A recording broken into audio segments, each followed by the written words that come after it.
Hola, estudiantes del Bachillerato Cuitláhuac. La maestra Miriam Muñoz Flores les da la bienvenida a la disciplina Metodología de la Investigación, que pertenece al campo disciplinar de las Ciencias Sociales en este ciclo escolar 2020-2021. La unidad de aprendizaje curricular 2, la raza cósmica, tiene los siguientes contenidos, así como los aprendizajes que se esperan de parte de ustedes. Primero, construcción del conocimiento de vida. Y el aprendizaje esperado es identificar los elementos básicos de la investigación, uso de la información y uso de las TIC mediante la propuesta del proyecto de vida. En las fuentes de información y validez, pretendemos que ustedes muestren la relevancia de las fuentes de información y su validez. En la investigación en Internet, que muestren la importancia de la investigación en redes. En los resultados de la investigación, examinar las limitaciones y aportaciones de los resultados de la investigación, y en los hallazgos en la investigación, la importancia de los hallazgos en la investigación.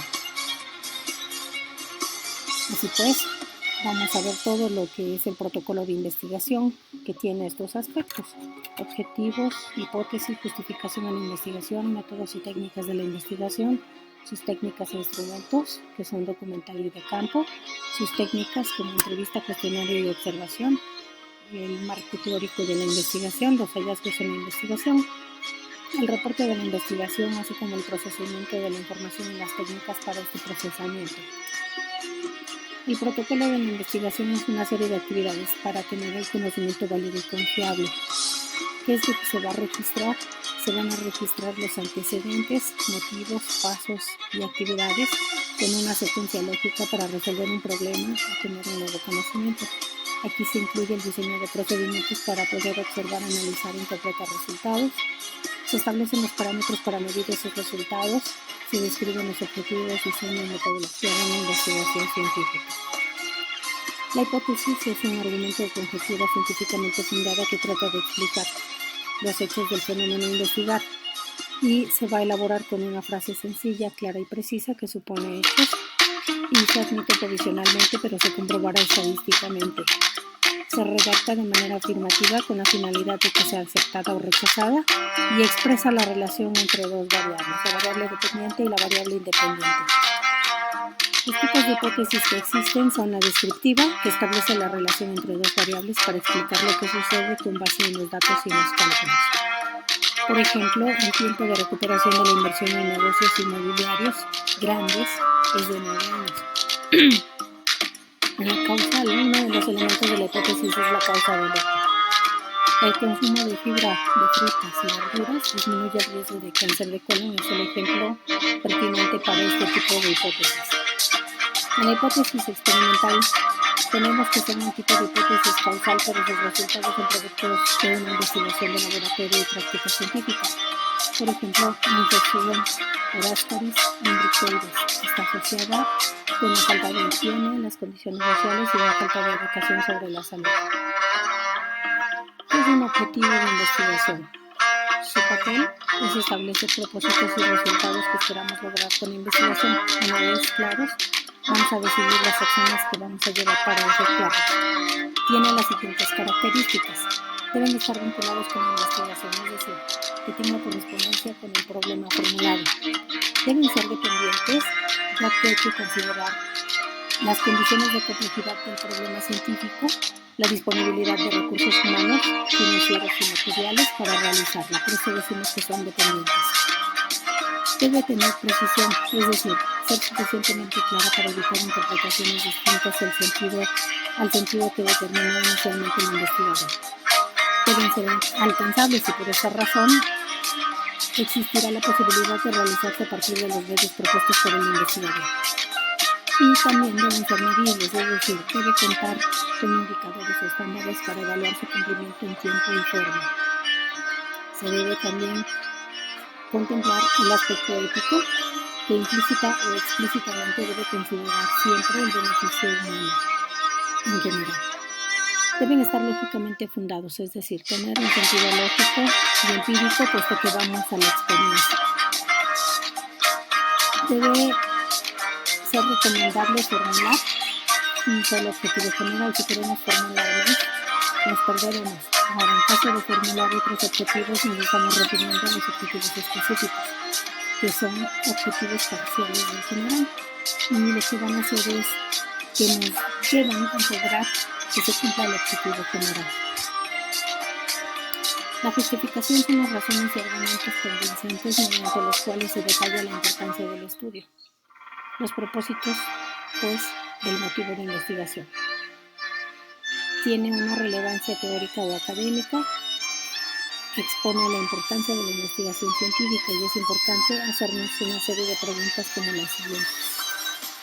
¿Aporta más conocimiento? ¿Se logrará llenar algún vacío de conocimiento? ¿Se tratará de demostrar algo usando un procedimiento distinto? ¿Los resultados que arroje la investigación servirán para responder a algunas interrogantes científicas? ¿Los resultados tendrán importancia dentro del campo de estudio de la investigación? ¿Muestra un aspecto no conocido del problema? ¿Fortalece la teoría? ¿El resultado nos permitirá un nuevo enfoque del problema? También debe tener una relevancia social. En esta se menciona qué tan conveniente puede ser la investigación para la sociedad, qué utilidad tiene y a qué sectores va a beneficiar. Y también responderá a algunas preguntas que nos vamos a plantear. Trata de demostrar algo que no ha sido suficientemente reconocido, aportará alguna ventaja para alguna minoría, es útil o beneficia a algún grupo social. Y también tenemos que ver que tenga una utilidad. Aquí se enuncia el uso que se le puede dar a los resultados de la investigación y también se responde a estas preguntas, que son un ejemplo solamente. ¿Cuáles son los alcances prácticos que tendrá esta investigación en el futuro? ¿Qué necesidades resolverá? ¿Qué problemas se puede prevenir? ¿Cuál es el potencial o alcance del proyecto? ¿Qué nuevas oportunidades se pueden generar? ¿Qué tipo de problemas podremos resolver? Y también tenemos que considerar las ventajas económicas. Se muestran las ventajas, potencial comercial que pueden surgir de los resultados de la investigación y el tiempo de recuperación de la inversión.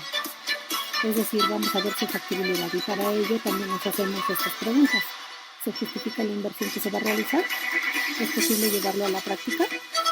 Los métodos y técnicas de investigación también tienen un detalle que es evaluar cuál es el método que va a ser conveniente. Para ello tenemos que valorar los objetivos que se plantean para la investigación. Estos determinan si la información es cuantitativa o cualitativa.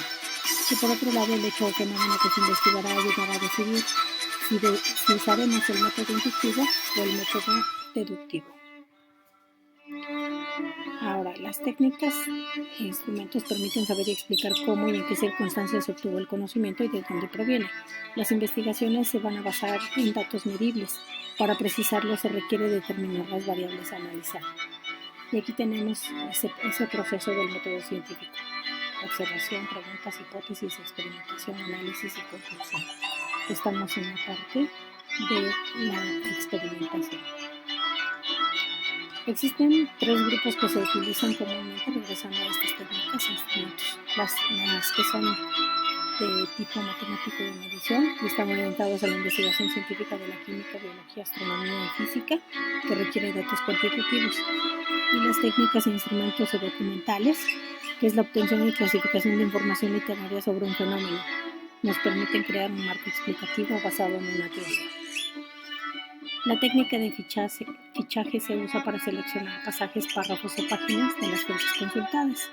Generalmente deben tener un encabezado que nos dice el tipo de ficha, el tema de la ficha, el cuerpo de la ficha, que es donde se redacta la sección de lo que nosotros hemos retomado para nuestra investigación y la fuente de información. Y los tenemos aquí en el ejemplo.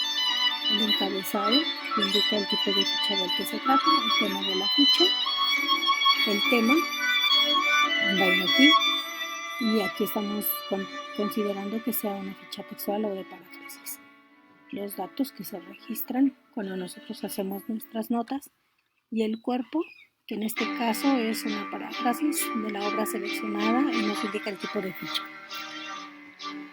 La técnica de resumen se analiza y sintetiza información para mostrar puntos relevantes del texto.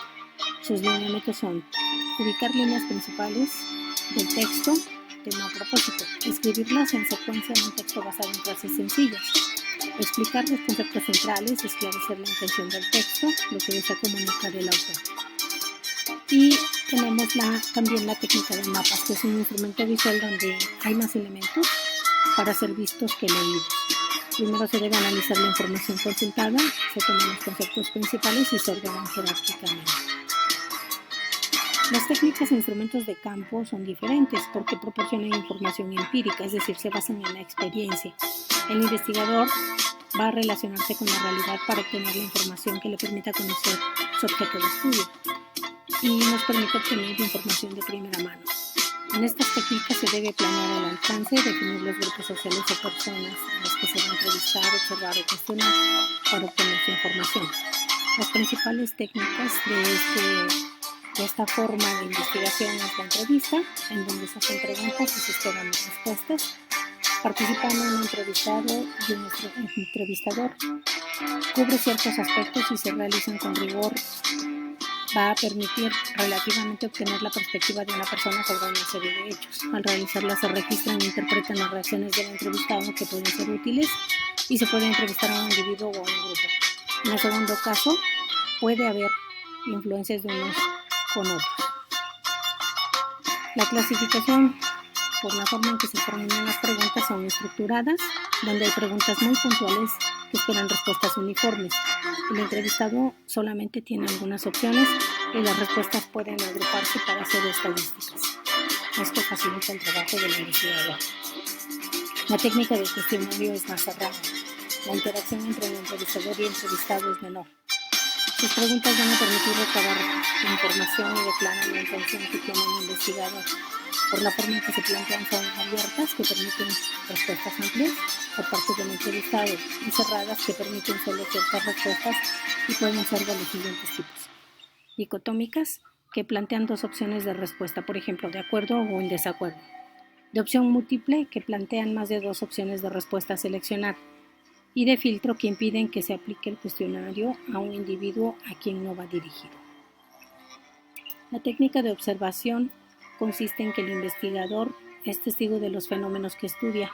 Para no influir en los sujetos observados, él se comporta con formalidad y serenidad, tratando de que él no sea percibido como un invasor o como una figura hostil.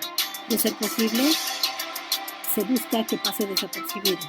Aquí el investigador se atiene a lo que observa sin permitir que sus creencias lo lleven a manipular los hechos observados. Antes de la observación va a establecer estas cuestiones. El objeto de estudio, es decir, tiene que determinar qué desea observar. Los sujetos a observar, a quienes desea observar. La relación con el objeto de estudio, qué relación debe mantener su objeto de observación. El proceso de tratamiento de la información, cómo realizar el compendio y registro de sus observaciones.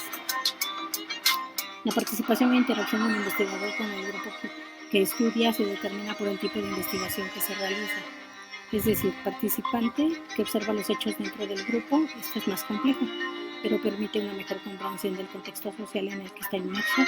Sus relaciones son más estrechas con la gente estudiada y su observación no se ve encubierta.